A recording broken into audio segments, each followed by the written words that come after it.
¿Cómo está el ánimo? ¿Sí? ¿Está bien?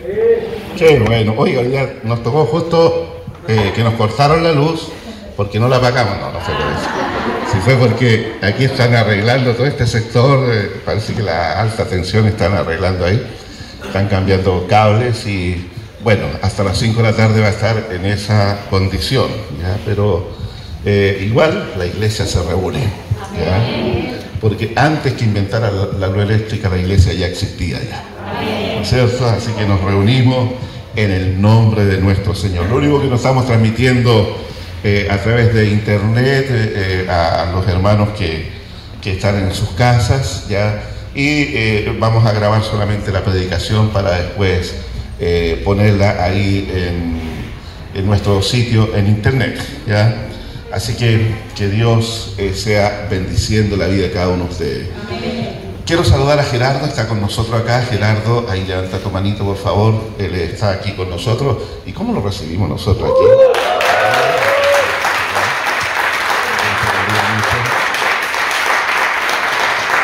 Algunos de ustedes quizás se acuerdan de él, pero hace años atrás estaba con nosotros aquí, con su familia, y hoy ha vuelto como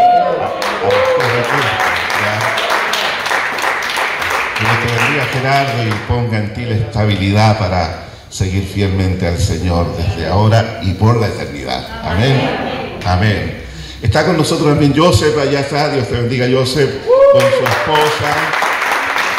Ahí está, Dios los bendiga grandemente. Ellos sí están por primera vez con nosotros. Ellos vienen llegando de Santiago aquí a la ciudad, y en la semana un pastor amigo me puso en contacto con ellos para invitarles acá a que se congreguen con nosotros. Así que esperamos que sea un buen tiempo para ustedes también, Joseph y con su esposa y sus pequeños que andan por ahí, ¿no es cierto?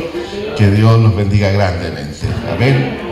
¿Alguien más que está por primera vez acá que no lo hemos saludado? Nos indica con su mano, por favor, si alguien más está. No, ya todos. Es que yo no los puedo ver con las máscaras que están ahí. Alguien dijo, oye, esto de las máscaras es bueno porque me encontré con una persona en el supermercado que le di de plata y no me conoció, ¿no? Bueno, hermanos míos, vamos a estar compartiendo la palabra del Señor, ¿les parece?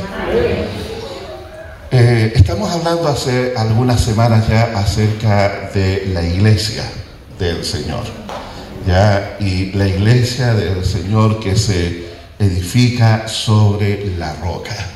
Esta iglesia que las puertas del Hades no van a prevalecer. Me preguntaban el otro día en la casa iglesia, ¿qué es lo que es el Hades? ¿Ya? Bueno, el Hades es el lugar de los muertos, pero en este caso específico acá de Mateo 16 que hemos estado estudiando, se refiere a todo lo que es las fuerzas infernales, Satanás y sus huestes espirituales de maldad.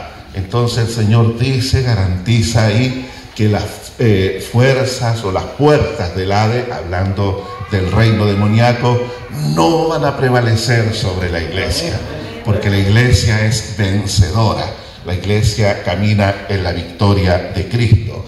Hablamos la primera semana que comenzamos esto, hace 3 semanas atrás, acerca de cómo nosotros llegamos a ser parte de la iglesia, cómo una persona, un ser humano puede llegar a ser parte de la iglesia del Señor. Y ahí hablamos acerca de la conversión, acerca del nuevo nacimiento también, la diferencia que existe entre ambos conceptos. Nuevo nacimiento nos abre la puerta del reino para que nosotros podamos entrar en el reino, pero a la vez también abre nuestra capacidad de poder ver espiritualmente, porque Jesús dijo también a Nicodemo en Juan 3, en esa ocasión, de que para poder entrar al reino hay que nacer de nuevo, y que cuando uno nace de nuevo puede ver el reino de Dios, ¿ya? Y eso nos condujo también a la segunda semana que estuvimos hablando acerca de quién es Jesús para tu vida.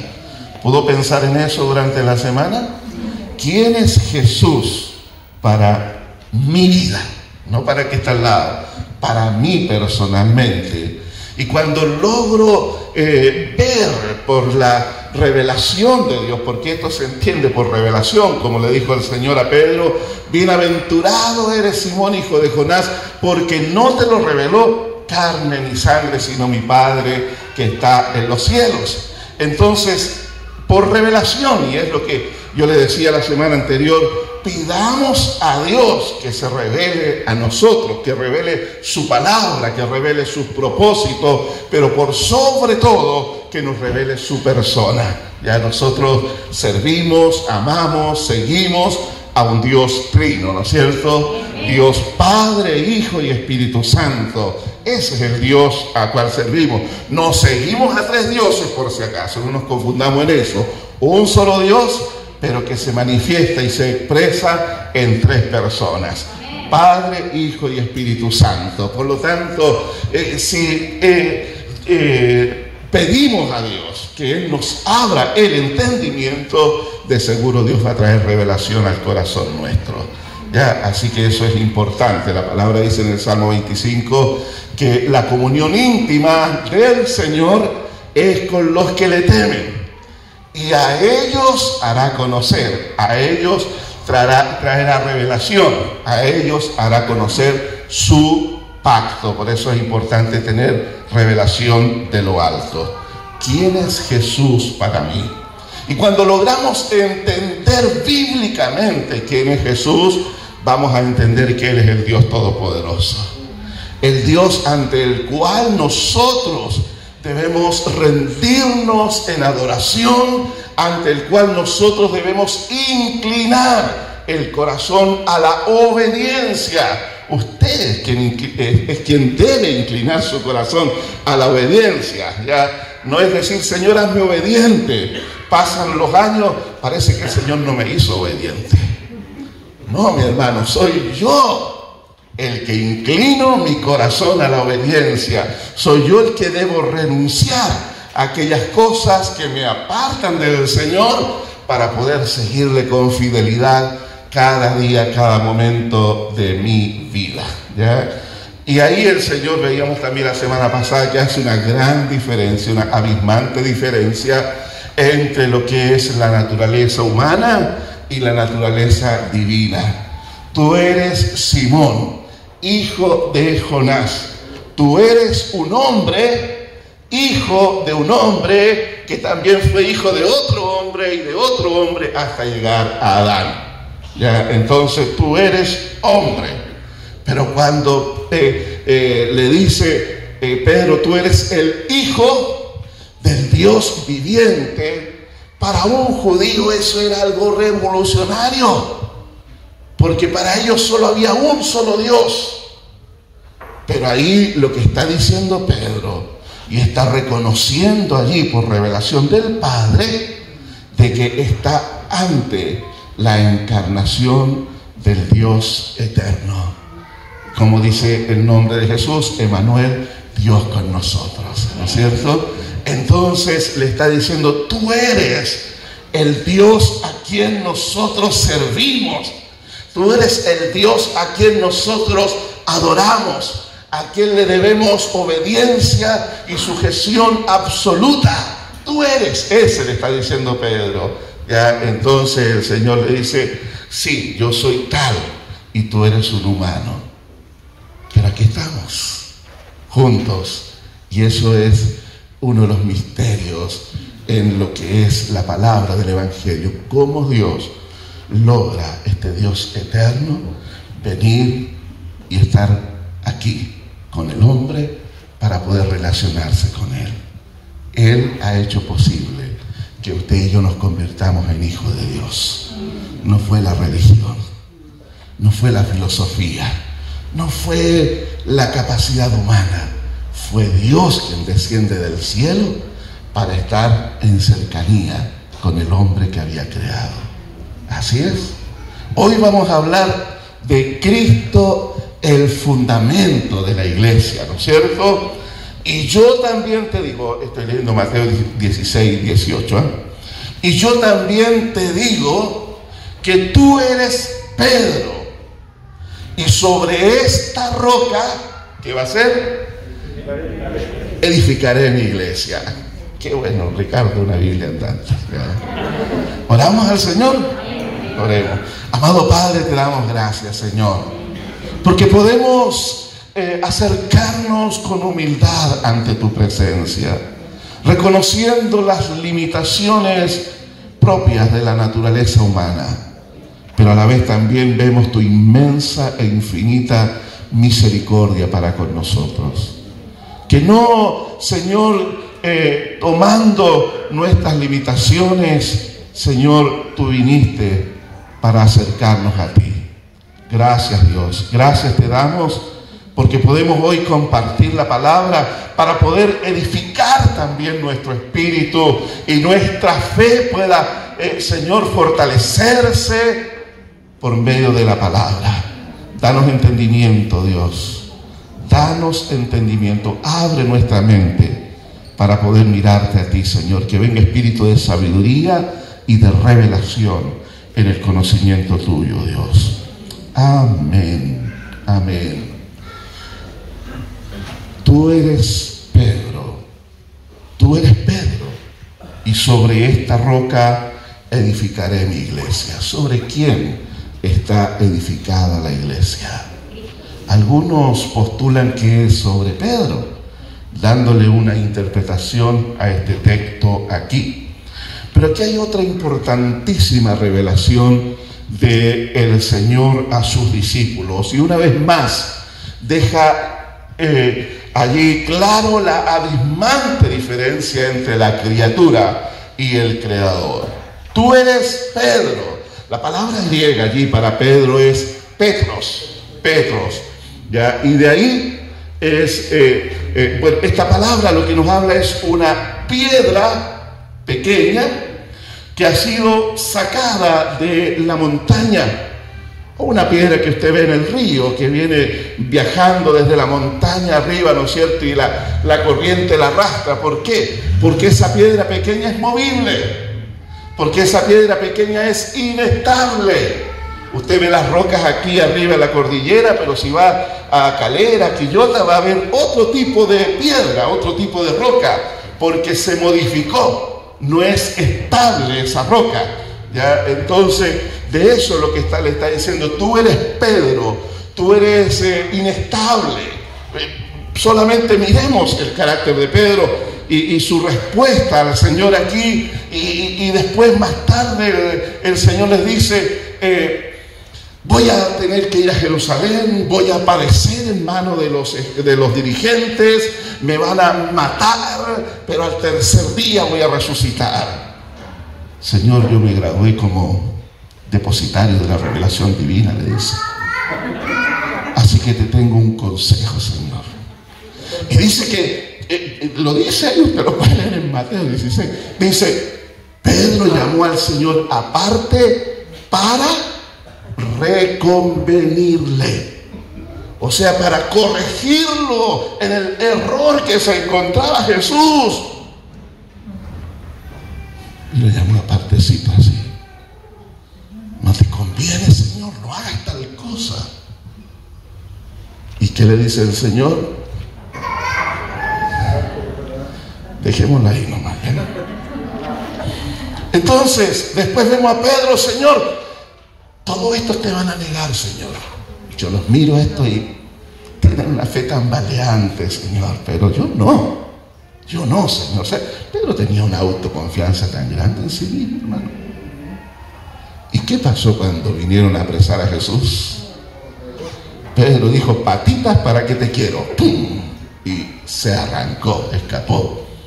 Entonces ahí vemos la inestabilidad de este hombre. Y Jesús le dice: tú eres una roca, una piedra que ha sido sacada de la montaña, eres Pedro. Y luego dice: y sobre esta roca, le dice, sobre esta Petra. ¿Y de qué está hablando allí? Está hablando del macizo montañoso. De eso está hablando.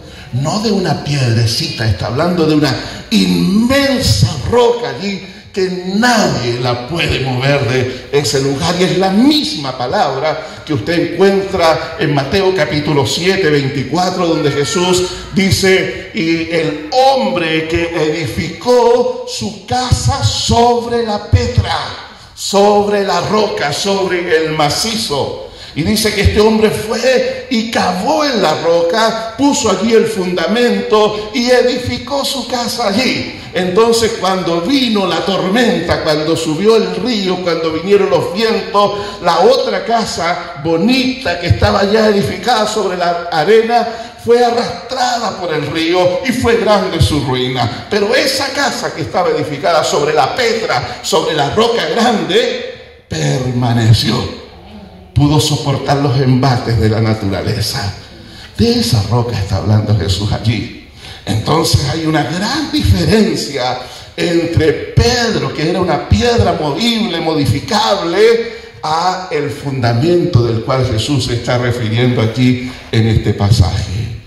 Y qué bueno, hermano, que la iglesia no esté edificada sobre Pedro, sino que está edificada sobre la roca eterna de los siglos. ¿Ya? Entonces hablamos del ser humano aquí como alguien frágil, movible, inestable. Pero a la vez tenemos la revelación de nuestro Señor Jesucristo como la roca eterna, que es puesta como fundamento de su iglesia, la cual es sostenida en este tiempo presente y también a través de la eternidad futura. Quienes creen en Jesús, quienes tienen puesta su confianza y han puesto el destino eterno de sus almas, dice: aquel, aunque esté muerto, vivirá, dijo Jesús. Usted ya tiene vida eterna si ha creído en Jesús, si ha puesto su esperanza y su confianza en Él. Usted estará en la eternidad bendita, gozando en la presencia del Dios de los cielos. Pensé que le iba a alegrar eso, pero bueno, ya parece que la falta de luz nos afecta un poco, ¿ya? Pero eso es, mi hermano querido, no es otra cosa, ¿ya? Cristo, fundamento de la iglesia, ¿ya? Mire, en esto es importante que veamos cuán trascendente es la piedra angular, ¿ya? La piedra angular. En los tiempos bíblicos se utilizaba una piedra angular. Para nosotros no es tan conocido porque usted va a la constructora, va al banco, hace los trámites y va a habitar a su casita. Pero en el siglo I y por mucho tiempo y en muchos lugares todavía, la gente construye sus casas. Autoconstrucción. Ya no había empresa constructora en ese tiempo. Entonces la gente se identificaba con los materiales que iba a utilizar en la construcción de la casa, y quien había construido su casa sabía cuán importante era la piedra angular, la piedra de fundamento. Era una piedra que se ponía en un lugar estratégico allí para comenzar a construir la casa, y esa piedra le daba los ángulos. Este es un ángulo, ya le daba los ángulos. Entonces la construcción toda tenía que ceñirse a estas líneas. Pero la piedra de fundamento también era el modelo, las medidas exactas para las otras piedras que iban a ser puestas en el edificio allí. Entonces nos habla allí de esta piedra.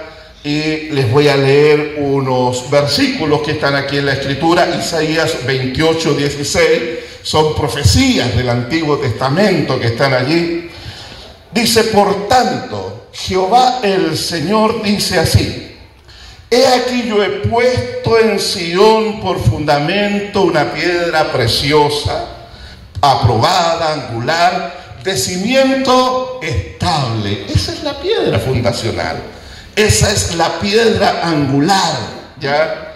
Luego también tenemos en el Salmo 118:22, dice así: la piedra que desecharon los edificadores ha venido a ser, ¿qué? La cabeza del ángulo, la piedra principal, la piedra fundacional. Y esta piedra era tan importante que si era quitada del edificio, el edificio construido sufría una inestabilidad y hasta podía derruirse, podía caer. Los evangelistas allí recogen las palabras de Jesús cuando cita justamente estos textos que yo le he leído del Antiguo Testamento, hablando Jesús de su propia persona. Le voy a dar los textos para que los anote. Mateo 21:42, Marcos 12:10, Lucas 20:17. ¿Ya? Y después de Pentecostés, cuando el apóstol Pedro se levanta a predicar, ya ahí en una ocasión él dice lo siguiente en Hechos 4:11: este Jesús es la piedra reprobada por vosotros los edificadores, la cual ha venido a ser cabeza de ángulo. ¿Quién es el fundamento que el Padre ha provisto desde la eternidad para edificar la iglesia? Cristo Jesús. Él es el fundamento. Allí es donde debe sostenerse el edificio para que pueda permanecer a través del tiempo. ¿Ya?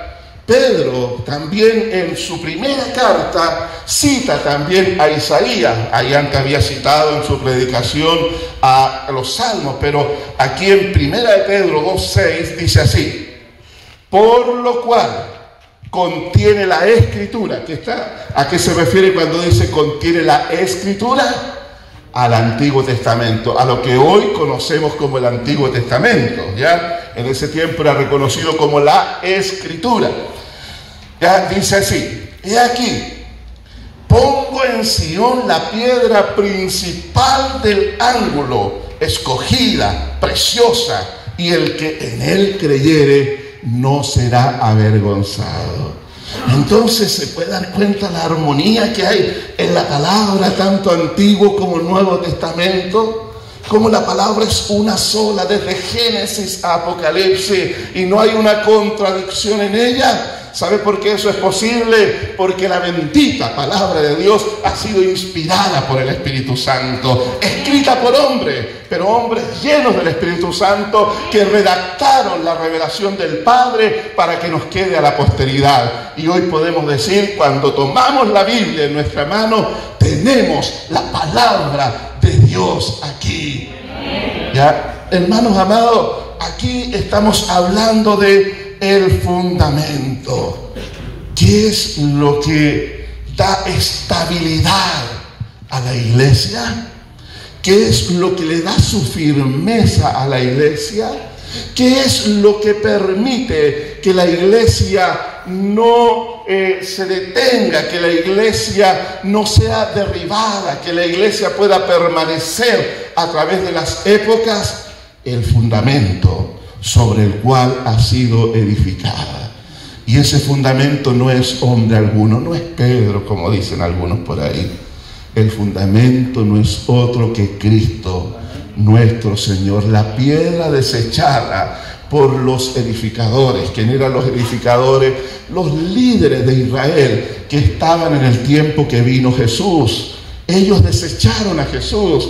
Por eso Pablo dice en su primera carta a los Corintios: si los príncipes de este siglo, hablando de los líderes de la nación, hubiesen sabido quién era Él, nunca lo habrían desechado.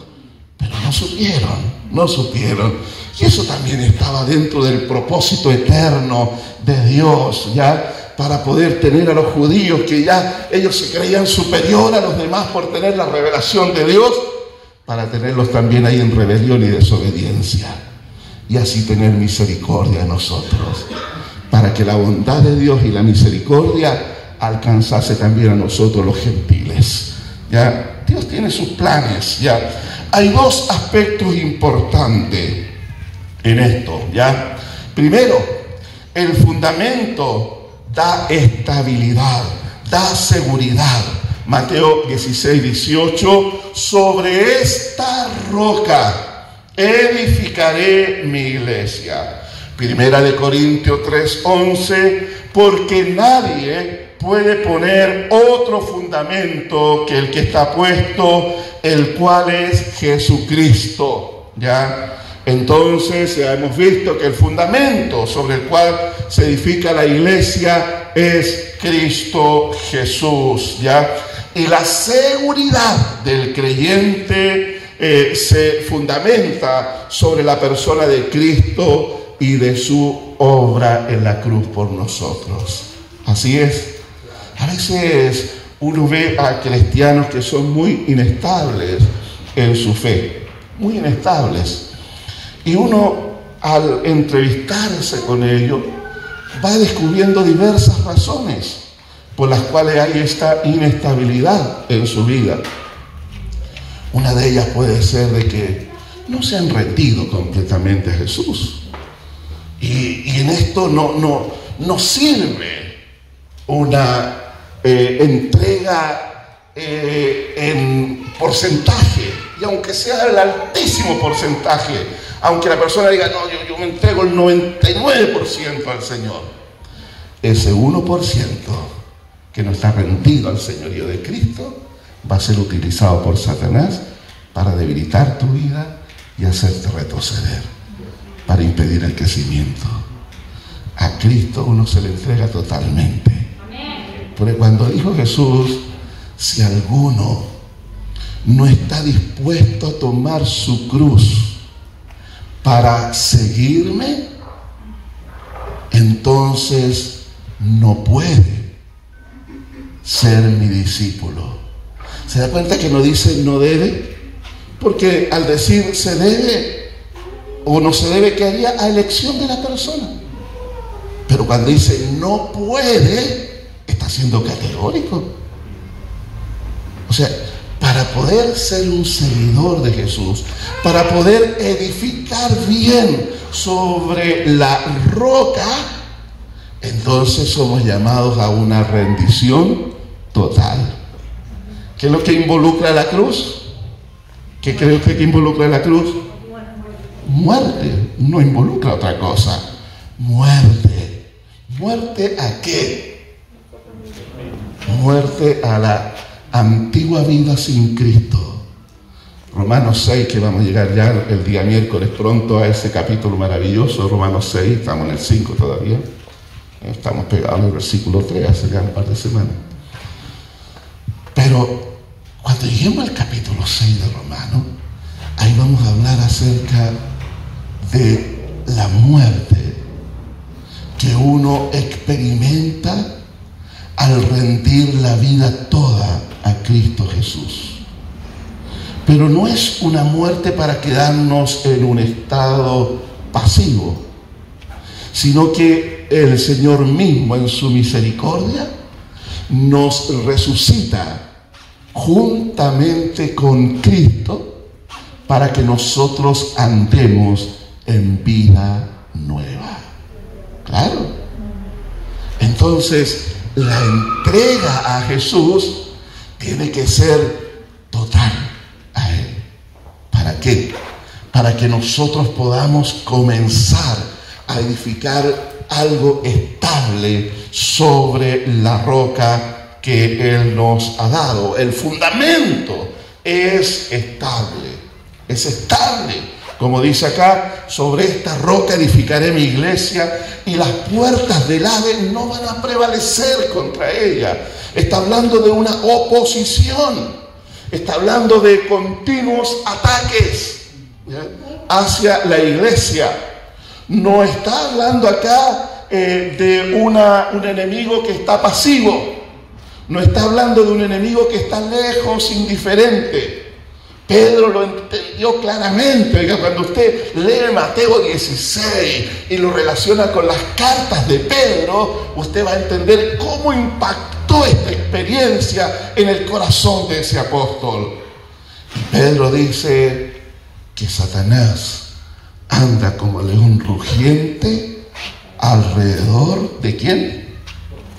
Del creyente, de la iglesia, buscando a quien devorar. ¿Se da cuenta? No dice anda como león rugiente porque se va a devorar a más de uno. No dice eso. Anda buscando a quien devorar. ¿A quién? A quien está ahí en la iglesia, pero que tiene un 99,9% de entrega. Y ese 0,1 lo ha dejado para yo gobernar eso de mi vida. ¿Cómo? Yo sé, un joven podría decir, es que yo voy a escoger con quién me voy a casar. ¿Para qué preguntarle al Señor tal cosa? ¿Acaso Dios está interesado en mis sentimientos? Pero claro que está interesado en tus sentimientos, porque son áreas de la vida importantísimas en la vida de la persona. No, yo ya he perdonado a tanta gente, pero la que me hicieron el otro día, no sé si la perdone.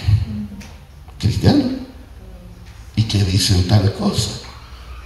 Entonces ha vivido toda una vida perdonando, pero se aburrió de perdonar. Claro, porque se le hicieron muchas veces. ¿Qué va a pasar con esa decisión pequeña que está tomando? Va a abrir, ¿no es cierto?, la brecha. Entonces el enemigo, que anda como león rugiente buscando a quien devorar, por ahí se va a meter. Por eso estamos hablando aquí, ¿no es cierto?, que el enemigo no va a prevalecer contra la iglesia. Y esa es la garantía que el Señor nos da. Entonces, durante 2000 años, Satanás se ha levantado con el propósito de destruir la iglesia. Y no sé si usted sabe, pero ya en países europeos ha comenzado la persecución contra la iglesia a través de leyes, y quien está muy metida en esto es la señora Michelle Bachelet también, con todo el tema de la ideología de género, y que dijo hace poco la señora Michelle Bachelet, ya no es una ideología, es una certeza. Es así, todo lo que postulan ellos, la ideología de género. Y ellos dijeron hace poco que van a hacer, o que mandaron ya a elaborar, una lista negra de pastores que desde los púlpitos se oponen a la ideología de género. Claro. Y los van a señalar y van a perseguirlos judicialmente. O sea, no es una persecución esta donde van los militares a un templo y... No es esa persecución. Es más sutil, es política, es ideológica. Y quieren poner limitaciones a la iglesia para que la iglesia no les contradiga en sus engaños y mentiras. Pero la iglesia podrá hacer tal cosa. No podemos hacer tal cosa. Pero ¿sabe, hermano? La buena noticia es que esta no ha sido la única persecución que está recién en ciernes, sino que la iglesia ha sufrido cruentas, violentas persecuciones a través de sus 2000 años de historia. La sangre de muchos creyentes se ha derramado, convirtiéndose en mártires de la iglesia cristiana. Y alguien dijo muy sabiamente en los primeros siglos, en medio de persecuciones horrendas, donde tomaban a los creyentes, los encarcelaban, los azotaban, los torturaban, y luego los vestían con pieles de oveja recién desolladas y los ponían como ovejas en medio de la arena del circo romano, y soltaban leones y fieras que no habían comido en semanas. Allí destrozaban la vida de esos creyentes, y ahí estaba el público enfervorizado, gritando y extasiado con todo eso. ¿Y cómo morían los creyentes allí?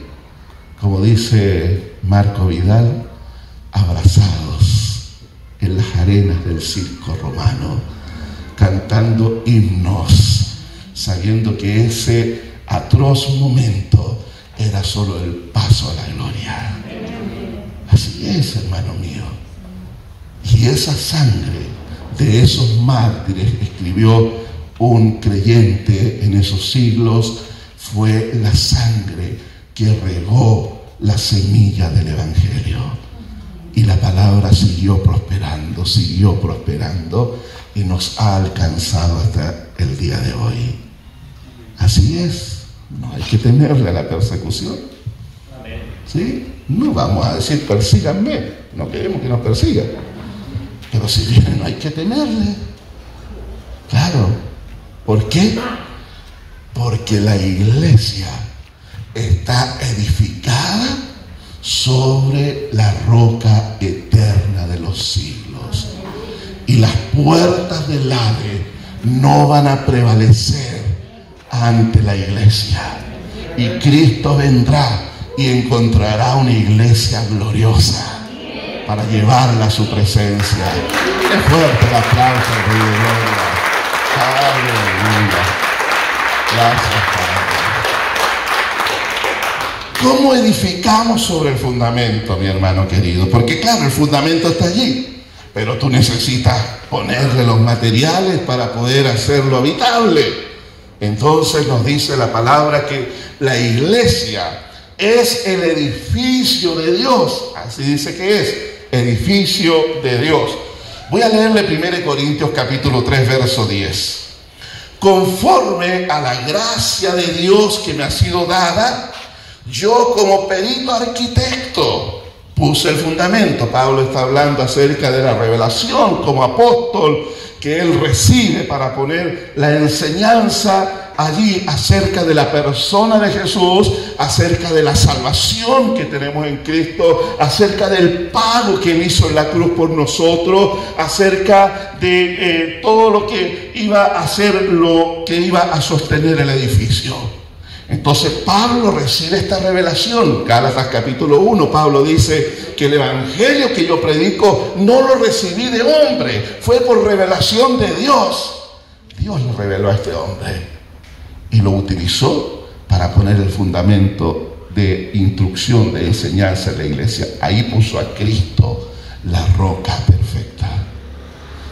Y luego dice así, dice: conforme a la gracia que me ha sido dada, yo como perito arquitecto puse el fundamento y otro edifica encima. Pero cada uno mire cómo sobreedifica. O sea, no se trata solo de edificar.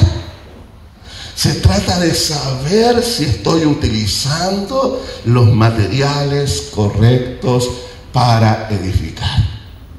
Estuvimos hace unos años atrás con mi esposa en Lima. Y en pleno centro, allí en el barrio de San Isidro, hay un edificio con altos letreros: cuidado, no pase por aquí, no vaya por allá. Y le preguntamos a un taxista qué pasó con eso, que quedó mal edificado. Y está ahí, cualquier terremoto lo va a tirar abajo, pero una tremenda mole, mal edificado. Cuando vino el terremoto del 2010, en Concepción cayó un edificio en la avenida Carrera allí, y el cual cae, ¡pah!, y se partió en la mitad. Cuando cayó, murieron algunas personas ahí en ese edificio. ¿Por qué? Porque los materiales que se utilizaron para la construcción del edificio fueron deficientes. Por eso el apóstol dice: oye, el fundamento es seguro. Es seguro. Pero ahora, cuando la iglesia comienza a edificar sobre este fundamento, tiene que darse cuenta bien cómo edificar. Y a veces se edifica sobre tradiciones que se han arraigado en el comportamiento, la conducta de la iglesia por años. Formas externas, forma de vestimenta, apariencia. Y se edifica sobre el fundamento, pero los materiales equivocados. ¿Sabe? Una de las fuentes principales para edificar la iglesia son los púlpitos, desde aquí. Porque aquí uno comunica una palabra y la gente dice: pero si lo dice el pastor. Y el pastor se supone que es salvo. Así ese es el concepto, ¿no es cierto? Es como cuando el niño llega a la casa: mamá, tú me enseñaste siempre que 2 más 2 son 4, pero son 5. ¿Y por qué, suponiendo que sea así hipotéticamente? ¿Y por qué dice eso? Es que el profesor lo dijo. ¿Le ha pasado eso a usted que tiene niños pequeños? Que ha tenido que lidiar a veces con esas cosas. Bueno, el púlpito es tiene responsabilidad desde aquí primordial en los materiales que se usan para edificar la iglesia. Esto es la enseñanza, la instrucción, el discipulado, el cómo nosotros interpretamos el texto bíblico que fue escrito hace 2000 años en otra cultura, con otro lenguaje, ¿no es cierto?, otras costumbres, y cómo logramos traer ese texto a este tiempo actual. Hace años atrás, y gracias a Dios que eso cambió, pero en muchas iglesias decían: no, hermano, estudiar no es bueno. Entonces los creyentes no iban a la universidad porque se podían perder allí. Y estudiar la Biblia no es bueno porque eso mata el espíritu. ¿Y de dónde se basaban para decir tal cosa? 2 Corintios capítulo 3. La letra mata, el espíritu da vida. Entonces, al leer el texto, y a alguien se le ocurrió, ¿no es cierto?, que quería decir tal cosa. Por lo tanto, démosles libertad al espíritu porque la letra mata. No estudiemos tanto. Pero ¿es eso lo que se está diciendo realmente allí? Entonces, es responsabilidad predicar la palabra desde adelante. Como dice Santiago: no se hagan muchos maestros ustedes, porque recibirán mayor condenación. Porque si el ciego guía a otro ciego, ambos van a caer en el hoyo. Entonces, lo que se expone aquí es sumamente importante que se haga con un conocimiento cabal de las Escrituras. Bueno, para no dejarle la duda, 2 Corintios capítulo 3 habla allí del ministerio de la ley y el ministerio de la gracia. Y allí habla acerca de que la ley es la letra, así lo traduce Pablo, y la gracia, el espíritu. La letra de la ley mata, porque ninguna persona en su fuerza humana ha podido cumplir con las demandas de la ley. Y al no cumplir con las demandas de la ley, se hace transgresor ante Dios y queda bajo muerte espiritual, bajo condenación. Pero el ministerio de la gracia a través de Jesucristo nos dice que fue Jesús el que cumplió la ley por nosotros, pero que muere como uno que había transgredido la ley, y Él muere nuestra muerte. ¿Para qué? Para que a través de la gracia infinita de Dios nosotros podamos tener vida eterna como un regalo del cielo. Entonces es diferente a esa otra interpretación que se da allí, sacada ligeramente.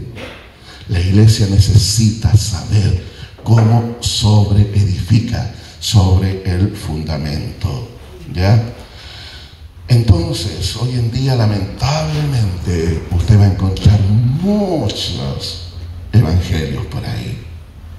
El evangelio de la gracia barata, el evangelio de la prosperidad, el evangelio de la palabra de fe, el decreta y obtendrás, que son atajos que el hombre ha hecho para no tener que ir a la cruz y renunciar y morir a su vida antigua para vivir la nueva vida en Cristo. Si edificamos con aquello y ponemos nuestra fe y nuestra expectativa en lo que Dios me puede dar, cuando Dios no me dé, entonces buscaré otra fuente de provisión. Cuando no se me cumpla lo que yo decreto, porque yo lo decreté, ¿dónde está Dios? No cumple su promesa. Pero cuando usted examina la palabra, usted se da cuenta que todo eso son falsos conceptos de lo que es el Evangelio. El Evangelio, vamos a hablar después más adelante de eso, pero es algo diferente. Ya me están echando de aquí. Es algo diferente. Entonces, mi hermano querido, el fundamento está puesto en Jesucristo. Para edificar sobre ese fundamento, ¿cuáles son los materiales que estamos utilizando? Yo le dije que desde el púlpito hay una responsabilidad. pero es una responsabilidad compartida, porque la iglesia también tiene la responsabilidad de ¿qué? Pablo estaba predicando un día en una localidad llamada Berea, capítulo de en el libro de los Hechos, y estaba predicando allí el apóstol, y los bereanos escucharon a Pablo, y ¿sabe lo que le dijeron? Si Pablo lo dice, debe ser así. ¿Qué dijeron? Vamos a verificar nosotros, por medio de nuestra intuición, por medio del don de cachativa. ¿Cómo iban a verificar ellos? Si es que sentían que era así o no. Por la palabra. Ellos iban a dedicar tiempo como grupo de creyentes para examinar lo que decían las Escrituras, y entonces recién iban a dar una respuesta a Pablo. ¿Por qué yo le cito tantos textos bíblicos acá? ¿Por qué le digo, hermano, anote, por favor, tome apunte, acostúmbrese a tomar apunte? Aunque no me hagan caso, lo voy a seguir diciendo. ¿Ya?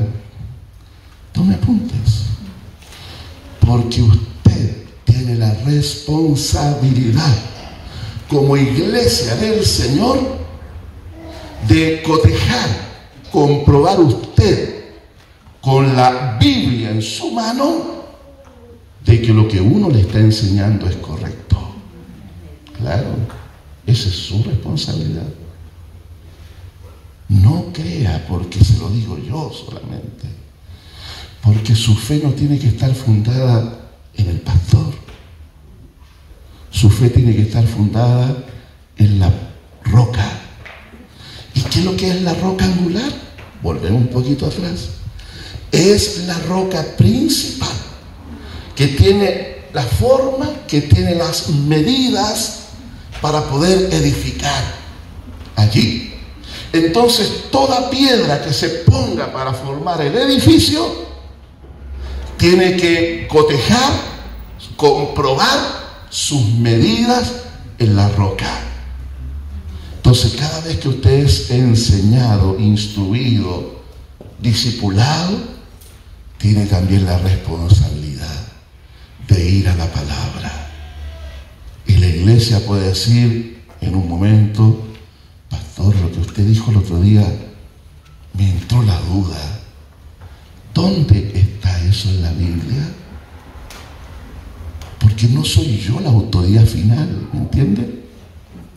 Es la Biblia. Y yo tengo que saber decirle a usted que lo que yo le enseñé está respaldado por la Biblia.